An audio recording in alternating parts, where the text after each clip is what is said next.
The U.S. Supreme Court ruling along ideological lines to exempt some businesses from civil rights laws, siding with Colorado evangelical Christian web designer Lori Smith, who refused to work on same-sex weddings. I cherish the freedom to express unique and custom messages that celebrate causes that I'm passionate about. Despite her state's anti-discrimination law requiring businesses open to the general public to serve all equally, the court held the First Amendment right to free speech prohibits Colorado from forcing a website designer to create expressive designs speaking messages with which the designer disagrees. But the court's liberal justices warned the ramifications could stretch much further.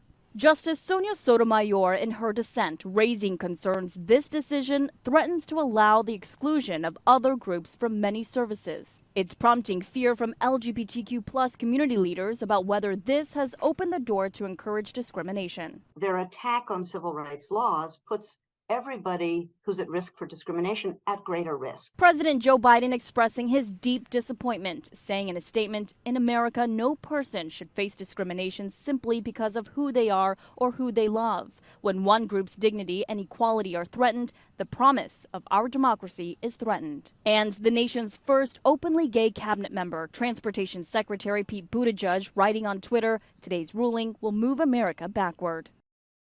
President Biden also pledging to work closely with federal enforcement agencies to protect Americans from discrimination based on gender identity and sexual orientation.